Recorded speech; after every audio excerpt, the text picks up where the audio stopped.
Repeat करूंगी। उसका एक पॉइंट हमारा रह गया था लास्ट का कि मतलब इसमें मेन पॉइंट क्या था कि जब भी हम एरेज यूज करते हैं, जैसे हमने टाइप स्टेटमेंट यूज की थी, टाइप डिक्लेरेशन स्टेटमेंट, उसी तरह से हम क्या यूज करते हैं, डायमेंशन स्टेटमेंट यूज करते हैं।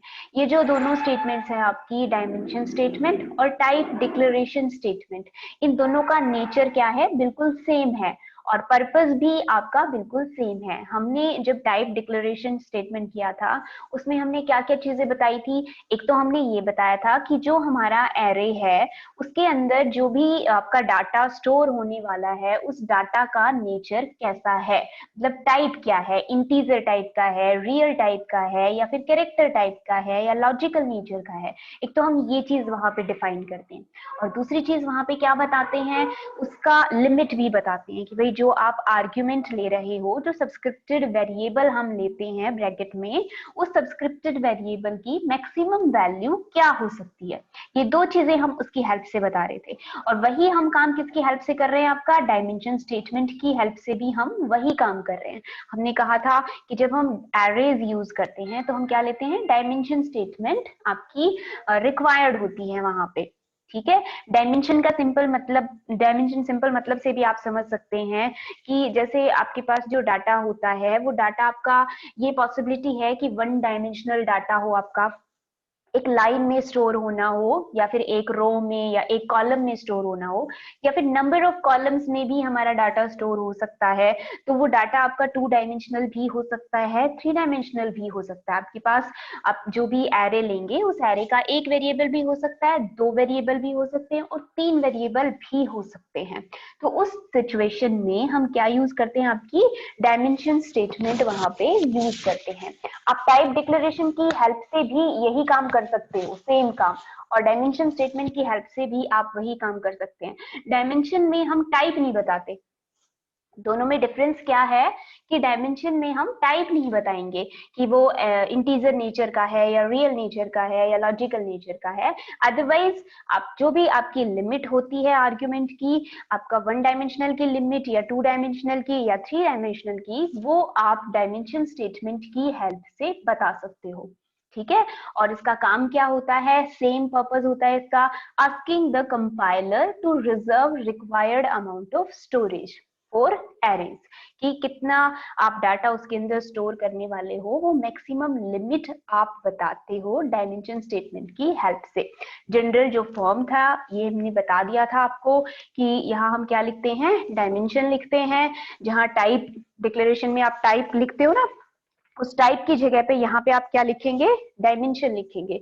उसके बाद में ये आपके पास नंबर ऑफ वेरिएबल्स है, V1 N1। V1 एरे का नाम है, एरे नेम। N1 इसका सब्सक्रिप्टेड वेरिएबल है। N1 की जो वैल्यू होती है, जो कि इंटीजर की फॉर्म में होती है आपकी वैल्यू, ये लिमिट है। N1 क्या है, आपकी लिमिट है। और V1 N1 क्या है, आपका एक 1 डायमेंशनल एरे है। सेकंड जो आपका आपने यहाँ पे एरे नेम लिखा है, V2 आपने कोई एरे नेम लिया है, N2 N3 या फिर इसके ब्रैकेट में कोई और भी आपके वेरिएबल आते हैं, जैसे मान लीजिए ये 2 ही वेरिएबल है, N2 और N3। इसका मतलब है कि एक X वेरिएबल और एक Y वेरिएबल, मैं आपको डायमेंशन समझाने के लिए ऐसे बता रही हूँ, X और Y। ऐसा सिंपली ये कैसा हो गया आपका 2 डायमेंशनल आपका फिर एरे हो जाएगा। अगर 2 ही वेरिएबल है, 2 से ज्यादा हैं तो जितने भी वेरिएबल होंगे हम कहेंगे कि ये उतने डायमेंशनल का एरे है। ठीक है, तो V2 आपका एक ऐसा एरे है जो कि 2 डायमेंशनल डाटा को रिप्रेजेंट करेगा। इसी तरह से आपके पास कितने भी नंबर ऑफ डायमेंशंस हो सकती हैं यहाँ आर्ग्यूमेंट में, और आपके पास कितने भी वेरिएबल्स यहाँ पे हो सकते हैं एरे नेम की फॉर्म में, तो आपके वो सभी कैसे लिखे जाएंगे, कोमा से सेपरेट करके हम उनको लिखेंगे। ठीक है, और इसके बाद में अंदर जो आप ये डायमेंशन सॉरी जहाँ पे आप डायमेंशन डिफाइन कर रहे हो 1 या 2 डायमेंशन, इनके बीच में भी आपका क्या आता है, कोमा से ही इनको हम सेपरेट आउट करते हैं। तो ये क्या है, आपकी जनरल फॉर्म है डायमेंशन स्टेटमेंट की। अब जो जो चीजें हैं वो मैंने आपको बता दी हैं कि V1 V2 क्या है, ये सब वेरिएबल नेम है जो कि आप एरे के लिए चूज करते हो। तो एरे नेम भी हम कह सकते हैं इसे और वेरिएबल नेम भी कह सकते हैं। और N1 N2 N3 ये क्या है, सारे नॉन जीरो अनअसाइंड, क्योंकि हमें पता है कि जो हम लिमिट बनाते हैं वो लिमिट कभी भी हमने क्या लेनी है, नेगेटिव लिमिट नहीं लेनी। कैसी लिमिट लेनी है आपने यहाँ पे, पॉजिटिव इंटीजर कांस्टेंट आपका होना चाहिए, ठीक है, और इंटीजर भी होना चाहिए, आप पॉइंट्स की फॉर्म में नहीं लोगे, ठीक है। Specifying the upper limits of the subscript, तो लोअर लिमिट यहाँ हम नहीं बता रहे हैं, हम सिर्फ और सिर्फ क्या बताते हैं डायमेंशन में, अपर लिमिट आपकी डिफाइन करते हैं। आप जो आपका दूसरा फॉर्म था टाइप डिक्लेरेशन, उसमें आप लोअर लिमिट भी ले रहे थे और अपर लिमिट भी ले रहे थे, दोनों लिमिट्स आप साइमल्टेनियसली डिफाइन कर रहे थे कॉलन की हेल्प से। लेकिन डायमेंशन स्टेटमेंट में जो आपका सब्सक्रिप्टेड वेरिएबल होता है वो सिर्फ किसे बताता है, अपर लिमिट ऑफ सब्सक्रिप्ट, इसको डिफाइन करता है। तो ये आपकी वन डायमेंशनल की अपर लिमिट होगी, N1 N2 N3 जैसे दो ही हैं तो ये आपके टू डायमेंशन के अपर लिमिट्स होंगे। जैसे कोई मैट्रिक्स है, आपको कोई मैट्रिक्स रीड करवानी है, इस तरह से आप समझ सकते हैं, जैसे मैट्रिक्स हमने रीड करवानी है 2x3 ऑर्डर की हमने मैट्रिक्स रीड करवानी है, तो वहां पे आप क्या बताओगे, आपका आप नंबर ऑफ रोज भी बताओगे कितनी है और नंबर ऑफ कॉलम्स भी बताओगे कि कितने नंबर ऑफ कॉलम्स मैक्सिमम हो सकते हैं। तो वहां आपको दो वेरिएबल चूज करके चलना पड़ेगा। तो वहां पे हम किसकी हेल्प लेते हैं, इस तरह से डबल वेरिएबल्स की हेल्प हम वहां पे लेते हैं, ठीक है। आई होप ये चीज अब आपको क्लियर हो गई होगी, क्योंकि ये जल्दबाजी में हुआ था हमारा लास्ट क्लास में। अब इसके बाद में कुछ चीजें हैं जो हमें ध्यान में रखनी चाहिए, some points to remember while defining any dimension statement. तो कोई भी डायमेंशन स्टेटमेंट डिफाइन करने से पहले या फिर जब हम डिफाइन करते हैं तो हमें इन चीजों का ध्यान रखना है। Dimension statements may contain any number of variables, बताई मैंने ये बात आपको कि कितने भी नंबर ऑफ वेरिएबल्स हम साइमल्टेनियसली डिफाइन कर सकते हैं एक सिंगल डायमेंशन स्टेटमेंट की हेल्प से। लेकिन जो भी आप वेरिएबल्स लिखोगे सारे के सारे सेपरेटेड बाय कॉमास होने चाहिए, तो आपने कॉमा अप्लाई करना है जब भी आप एक से ज्यादा एरे नेम्स या फिर वेरिएबल्स यूज कर रहे हो, ठीक है। दिस स्टेटमेंट जो आपकी जो डायमेंशन स्टेटमेंट है, this statement also called specification statements, ये आपकी स्पेसिफिकेशन स्टेटमेंट्स भी कहलाती हैं। जैसे सबसे पहली बात ही मैंने तुम्हें यही बताई थी कि जो आपने पहले पढ़ ली टाइप डिक्लेरेशन स्टेटमेंट और ये वाली स्टेटमेंट, ये क्या है आपकी एक ही जैसी स्टेटमेंट्स होती हैं, ठीक है। वहां पे हम डायरेक्टली टाइप लिखे बता रहे थे, यहाँ पे हम डायरेक्टली टाइप नहीं लिख रहे हैं, बट इसकी हेल्प से भी आपका क्या हो सकता है, स्पेसिफिकेशन हो सकती है कि आपका जो भी सब्सक्रिप्टेड वेरिएबल है या जो भी आप डाटा स्टोर करने वाले हो सब्सक्रिप्टेड वेरिएबल में, उसका नेचर कैसा होता है आपका। Dimension statement should be in the beginning of program, जैसे टाइप डिक्लेरेशन बिल्कुल पहली स्टेटमेंट आपकी होती है कमिट के बाद, उसी तरह से अगर आप डायमेंशन का यूज करोगे तो ये भी आपकी क्या होनी चाहिए, this must be in beginning of program and before any executable statement. आपने जो भी प्रॉब्लम लिखी होगी उसकी जो एग्जीक्यूटेबल स्टेटमेंट आपकी जहां से शुरू हो रही है उससे पहले आपकी आनी चाहिए डायमेंशन स्टेटमेंट, ठीक है। आपकी जो टाइप्स आप बताते हो वेरिएबल की वो भी आपकी कहाँ आती है, वहीं आती है, तो उससे पहले जस्ट पहले या फिर उसके जस्ट बाद में आप डायमेंशन स्टेटमेंट यूज कर सकते हो। लेकिन जहां से लॉजिक लगाना शुरू करोगे उस लॉजिक से आपके पहले होना चाहिए, तो एग्जीक्यूटेबल स्टेटमेंट से पहले आपका आना चाहिए डायमेंशन स्टेटमेंट, ठीक है। अब ये एक छोटा सा प्रोग्राम है आपका, वन डायमेंशनल एरे को आप कैसे रीड करते हो या स्टोर करते हो डाटा को, तो वन डायमेंशनल एरे को हम कैसे स्टोर कर सकते हैं ये उसका एग्जांपल है हमारा। तो आपका जो भी प्रोग्राम है, तो एक बस सिर्फ इतना ही प्रोग्राम है कि आपको 5 जो नंबर्स हैं, A5 हमने लिया है ना, तो मतलब आपके पास 5 नंबर्स हैं, A1 A2 A3 A4 A5, आपने उनको नेम दे दिया, उनको आपने स्टोर करवाना है। तो हमने कहा था कि डू स्टेटमेंट की हम हेल्प लेते हैं इस तरह के केस में, तो उसी तरह से डू का हमने यहाँ पे हेल्प लिया है। तो जैसे हमने पहले क्या लिखी आपकी comment statement, C program to read and store data of one dimensional array, ठीक है, सबसे पहले लिखेंगे हम डायमेंशन स्टेटमेंट A5। 5 क्या है यहाँ पे, अपर लिमिट है आपके सबस्क्रिप्ट की। आप ज्यादा से ज्यादा 5 वेरिएबल सेव करवा सकते हो, 5 ही नंबर सेव करवा सकते हो, नॉट वेरिएबल। तो डाटा में आपके जो नंबर्स हैं उसमें से आप सिर्फ 5 नंबर सेव करवा सकते हो। Do 10 I is equal to 1, 5। ठीक है, इसका क्या मतलब है, जो 10 है आपका, इसको आप कंटिन्यू करो इस लूप को जब तक कि i की वैल्यू 1 से लेके 5 तक वेरी होती है। यहाँ हमने 1 नहीं लिखा क्योंकि अगर हमारा इंक्रीमेंट 1 का है तो हम नहीं लिखते उसे। रीड स्टार कोमा स्टार आप किसकी हेल्प से रीड करवाते हैं, तो रीड स्टेटमेंट की हेल्प से ही हम डाटा रीड करवाते हैं या एंटर करवाते हैं अपने प्रोग्राम में। तो ये लीस्ट डायरेक्टेड आपकी स्टेटमेंट हमने यूज की है, स्टार कोमा स्टार AI। आई में पहले क्या होगी, A1 की वैल्यू आपकी आएगी, फिर A2 की वैल्यू, फिर इसी तरह से A5 तक आप 1 बाई 1 सारी वैल्यू स्टोर करोगे। उसके बाद में स्टॉप एंड एंड। तो ये आपका छोटा सा प्रोग्राम है जिसकी हेल्प से आपने देखा कि आप 1 डायमेंशनल एरे कैसे स्टोर करते हैं। 2 डायमेंशनल अगर एरे होता तो हम क्या लेते हैं, यहाँ पे ये जो 5 है आपका, यहाँ आपने ब्रैकेट में 5 लिखा है, यहाँ कॉमा लगाते और जो सेकंड वेरिएबल है उसकी भी आप यहाँ पे लिमिट बताते।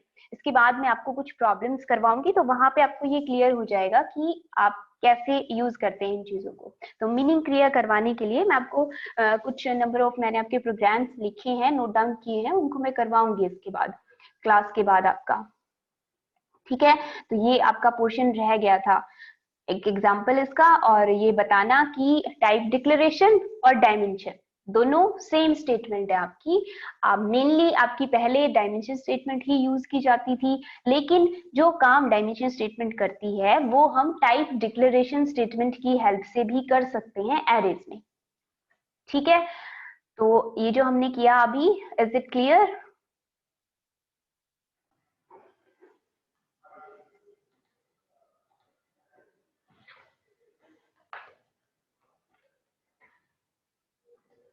तो ये हमारा सबसे पहला आपका एक प्रॉब्लम है, क्या है आपका, क्वोशिएंट और रिमाइंडर आपको क्या करना है, यहाँ पे कैलकुलेट करना है। मान लीजिए आपके पास कोई 2 इंटीजर नंबर्स दिए हुए हैं, तो आपको एक प्रोग्राम लिखना है, write a Fortran program to read 2 integers I and J. आपके पास 2 इंटीजर्स हैं आई और जे, और आपको क्या प्रिंट करवाना है, क्वोशिएंट एंड रिमाइंडर आपको प्रिंट करवाना है। एक बिल्कुल ही सिंपल सा छोटा सा आपका प्रोग्राम है। तो पहले मैंने कुछ छोटे छोटे प्रोग्राम्स लिए हैं, उसके बाद आपके उससे थोड़े से डिफिकल्ट प्रोग्राम्स हमने यहाँ पे लिए हैं।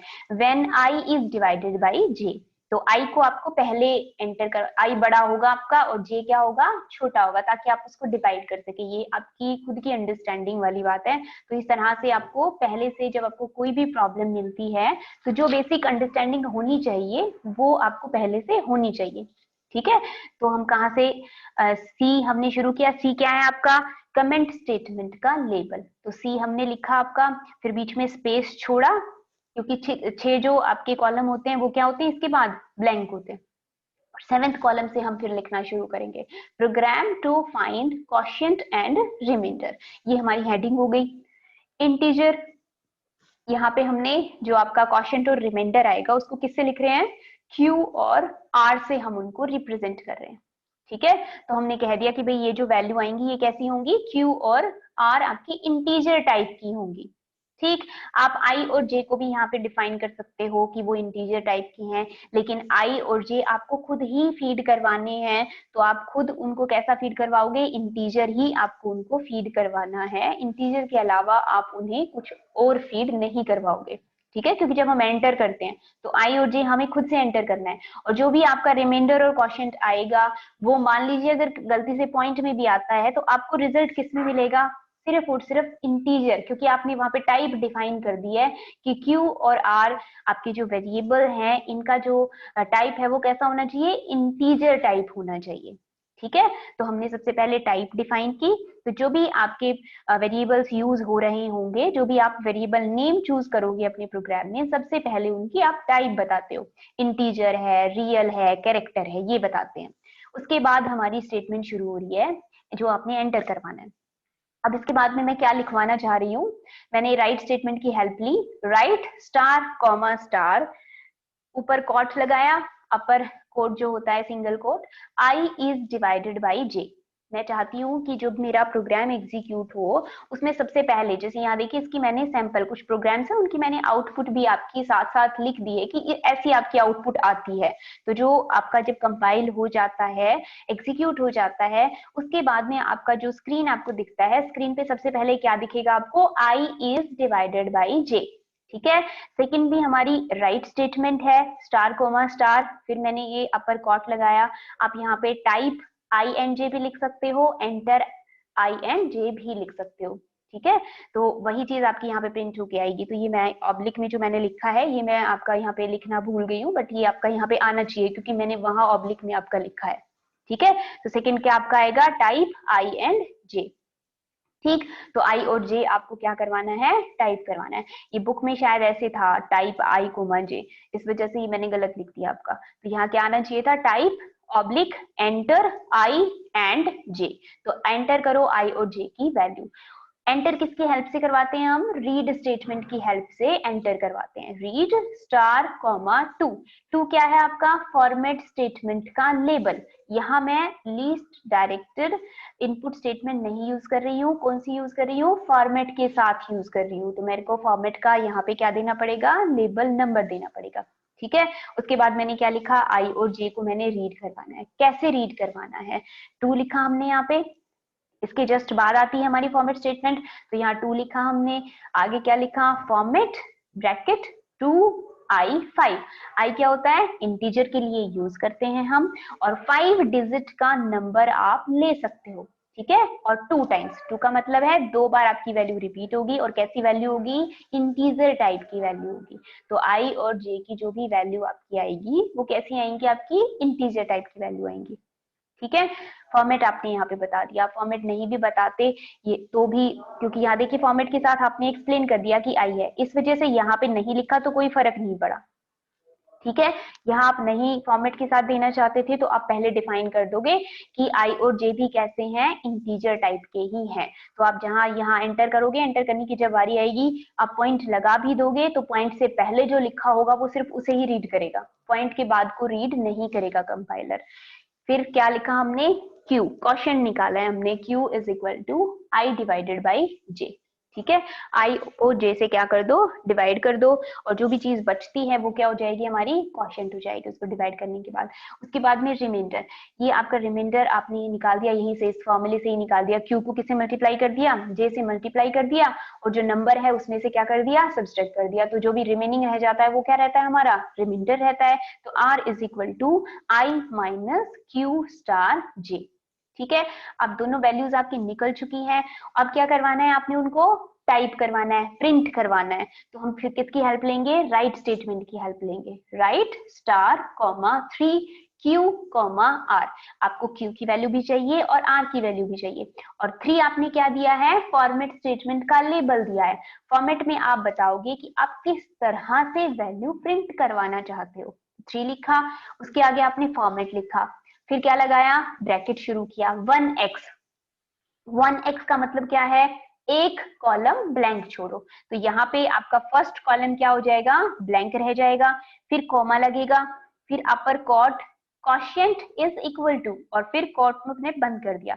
जो भी आपकी ऐसे कोट्स में, राइट स्टेटमेंट में जो भी आप ऐसे कोट्स के बीच में लिखते हो वो चीज आपकी बिल्कुल जैसी होती है ना, जैसे आपने लिखी है कोट्स के बीच में, वैसी की वैसी आपकी प्रिंट होके आती है। तो हमने लिखा क्वोशिएंट इज इक्वल टू, तो क्वोशिएंट इज इक्वल टू जो भी वैल्यू निकली होगी यहाँ पे क्यू की, वो आपकी यहाँ पे लिखी चली जाएगी। आपका मैक्सिमम कितना हो सकता है, ये 5 डिजिट का हो सकता है। तो यहाँ पे मैक्सिमम आपकी 5 डिजिट्स तक की जो स्पेस है वो क्या होगी, ब्लैंक आएगी फिर, क्योंकि आपका एक ही डिजिट का है। उसके बाद 4 कॉलम खाली जाएंगे। फिर क्या लिखा जाएगा, रिमाइंडर इज इक्वल टू, तो रिमाइंडर इज इक्वल टू फिर से I5। तो यहाँ पे आपकी 5 डिजिट की वैल्यू आ सकती है, लेकिन हमारा जो भी वैल्यू था यहाँ पे आपने 34 और 7 दिया है, तो इसी के हिसाब से आपका क्वोशिएंट और रिमाइंडर यहाँ पे प्रिंट हो जाएगा। ठीक है।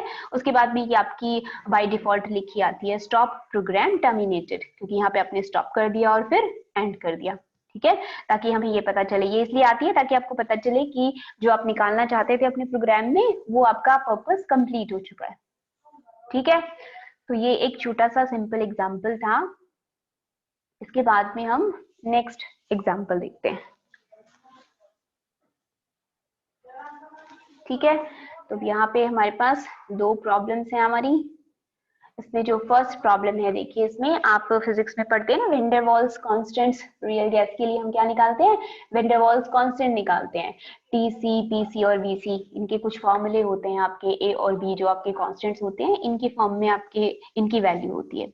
ठीक है, तो आपको एक प्रोग्राम लिखना है जिसमें कि आप क्या निकालना चाहते हो? Critical temperature, pressure and volume using formulas. In formulas की हेल्प से आपको बताया होगा फॉर्मूला या तो प्रोग्राम में, और अगर नहीं बताया है तो आप अपनी तरफ से जो भी फॉर्मूला होता है वो फॉर्मूला वहां पे यूज करोगे।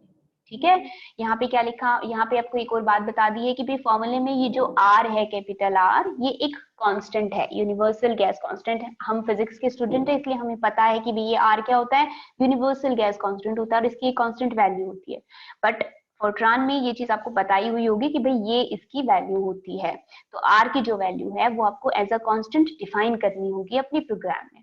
ठीक है, अब इस प्रोग्राम के लिए ए और बी क्या होंगे? हमारी इनपुट होंगे, क्योंकि आपको ए चाहिए और बी चाहिए, आर बताया हुआ है। तो इस फॉर्मूले में क्या चीज अननोन है? एक तो ए कांस्टेंट और बी, ये दो चीजें अननोन है। तो हमें क्या रीड करवाना है अपने प्रोग्राम में या इनपुट स्टेटमेंट में? हमें ए और बी की वैल्यू इनपुट करवानी है। ठीक है, और आउटपुट में क्या आएगा? क्रिटिकल टेम्परेचर, प्रेशर और वॉल्यूम। ठीक, अब हमने शुरू किया अपना प्रोग्राम। सी लिखा, आपकी कमेंट स्टेटमेंट का लेबल आपने लिखा C. Program for determining critical constant of gas. आप यहाँ भी लिख सकते थे इसको। मैं इस पेपर पे आपके दो प्रोग्राम्स लिखने वाली थी, तो हम कैसे लेते हैं? जैसे मान लीजिए बहुत लंबा आपका होता है किसी स्टेटमेंट का जो आपका एम है वो, तो आप इस तरह से उसको रिपीट करके भी लिख सकते हो। तो पहले सी लिखा, फिर दोबारा दूसरी लाइन में भी हमने सी लिख दिया और वहां पे क्या लिख दिया? गैस वहां पे हमने लिख दिया। ये मैंने आपको बताने के लिए ही लिखा है कि अगर बहुत लंबा सा आपका एम होता है तो आप उसको ऐसा लिख के और विदाउट सी ऐसे रिपीट नहीं करोगे नीचे, क्योंकि जब आप कॉपी में लिखोगे तो जरूरी नहीं है कि एक ही लाइन में आपका जो एम है वो आ जाए। तो अगर आप दूसरी लाइन में भी वही चीज लिख रहे हो तो फिर से आप सी वहां पे अप्लाई करोगे कमेंट स्टेटमेंट का लेबल। और इसी तरह से जब हम टाइप कर रहे होते हैं फोर्ट्रान में, तो भी अगर हम नेक्स्ट लाइन में अगर जा रहे हैं तो दोबारा से वहां पे कमेंट स्टेटमेंट का अगर वो पार्ट है तो सी वहां अप्लाई करेंगे। ठीक, अब सबसे पहले जो आपको टाइप वगैरह बतानी होती है, तो उन टाइप में आपने सबसे पहले यहाँ पे देखिए आपके पास एक कांस्टेंट वैल्यू दी हुई है, तो सबसे पहले आप उसे डिफाइन करोगे। r is equal to 0.0821। ठीक है, तो यहाँ पे आपको सबसे पहले उसको डिफाइन करना है। ठीक, ये आपकी असाइनमेंट स्टेटमेंट है, हमने पढ़ी थी ना एक स्टेटमेंट, असाइनमेंट स्टेटमेंट, कि भाई कोई वैल्यू अगर असाइन करनी हो तो r is equal to this. ठीक, उसके बाद में हम क्या करवा रहे हैं, हम चाहते हैं कि ये लिख के आए वहां अपने प्रोग्राम में, write star comma star type the value of A and B. तो सबसे पहली हमारी जो लाइन होगी आउटपुट की वो क्या होगी? Type the value of A and B. ठीक, उसके बाद इनको आपने क्या करवाना है? टाइप करवाने मतलब एंटर करवाना है आपको। तो रीड की मदद लेंगे, read star comma to A comma B. ठीक है, फॉर्मेट मैं यहाँ पे बताना चाहती हूँ, तो फॉर्मेट मैंने ले लिया, टू यहाँ पे लिखा और फॉर्मेट स्टेटमेंट लिखी। फिर हमने क्या किया? ब्रैकेट अप्लाई की, टू एफ 10.7। एफ किसके लिए यूज होता है? रियल वैल्यूज के लिए एफ यूज होता है। तो हमारे जो भी ये ए और बी कांस्टेंट हैं, इसकी वैल्यू कैसी हो सकती है? रियल नेचर की हो सकती है, 10 डिजिट्स की हो सकती है। 0.7 मतलब कि जो डेसिमल है, डेसिमल के बाद तक 7 प्लेसेस तक आपके जो भी डिजिट्स हैं वो आ सकते हैं। ठीक है, as per your declaration 10.7 maximum 10 digits, और जो 7 पॉइंट्स हैं उनसे पहले क्या लग सकती है? आपकी डेसिमल लगेगी। ठीक है, और 2 टाइम्स, तो ए और बी दोनों की वैल्यू आपकी इसी फॉर्मेट के साथ ही रीड होगी। ठीक है, अब फिर से आपने क्या करना है? आपके पास सीधे सीधे फॉर्मूले दिए हुए थे, उन फॉर्मूलों को लिखना है वन बाय वन। तो टीसी लिखा हमने is equal to 8.0 multiply A divided by जो भी आपका यहाँ पे लिखा हुआ है 27.0 स्टार आर स्टार बी। ठीक है, उसके बाद में आप यहाँ पे दूसरा फॉर्मूला लिख लोगे, जो भी आपका फॉर्मूला है। आप यहाँ पे बी स्टार बी भी लिख सकते हैं और बी को डबल स्टार करके 2 भी लिख सकते थे, उसका मतलब भी क्या होता? बी स्क्वायर ही होता। ठीक है। और फिर जो थर्ड फॉर्मूला है वो भी हम लिख लेंगे। तो आपके इन फॉर्मूलों में जो वैल्यू होंगी ए बी की वो पुट होके जो भी वैल्यूज आएंगी वो आपके इन तीनों वेरिएबल्स में सेव हो जाएंगी, टी सी, पी सी और वी सी। अब आपको अपना रिजल्ट है वो टाइप करवाना है, तो आप क्या लिखोगे, राइट स्टेटमेंट की हेल्प लोगे, कोमा ये अपर कोट्स लगाओगे, values of T C, critical temperature, critical pressure और क्रिटिकल वॉल्यूम। आप इसे पूरा भी इस तरह से लिख सकते थे और आप सेपरेट सेपरेट लाइन में भी इसको प्रिंट करवा सकते थे। Value of critical temperature is, value of critical pressure is, value of critical volume is. आप इस तरह से 3 सेपरेट सेपरेट लाइंस में भी अपना आउटपुट प्रिंट करवा सकते थे। तो वो किसकी चॉइस है, वो हमारी अपनी चॉइस है। हम तीनों वैल्यूज को साथ लिखवा रहे हैं यहाँ पे, values of T C, P C and V C R is equal to, मैंने कोट को बंद किया तो कोट के बीच में जो लिखा हुआ है वो ऐसे का ऐसा लिखा आएगा आपका इक्वल टू तक, उसके बाद आपका ये कोमा लगता ही है, ये सिंटेक्स है। उसके बाद में आपने जो चीजें यहाँ पे जो वेरिएबल नेम हमने चूज किए हैं उन वेरिएबल नेम्स को यहाँ लिखना होता है जिनके अंदर की वैल्यू स्टोर हुई है। टीसी में टेम्परेचर की वैल्यू, इसमें प्रेशर की वैल्यू और इसमें वॉल्यूम की वैल्यू। ठीक, तो पहले आपकी टीसी की वैल्यू लिखी हुई होगी यहाँ पे, फिर पीसी की और फिर वीसी की। जिस भी सीरीज में आप यहाँ लिखोगे उसी सीरीज में यहाँ पे आपकी ये वैल्यूज आएंगी। तो आप सेपरेट सेपरेट भी लिखवा सकते थे इनको। फिर हम स्टॉप स्टेटमेंट की यूज करेंगे और फिर एंड स्टेटमेंट। ठीक है, तो इस तरह से आप प्रोग्राम लिखोगे। तो अभी आपकी शायद नेक्स्ट क्लास का टाइम हो गया है, तो 12 बजे की क्लास में हम आगे की जो प्रॉब्लम्स हैं उन्हें डिस्कस करेंगे। तो अभी ये दो जो हमने प्रॉब्लम्स आपकी डिस्कस की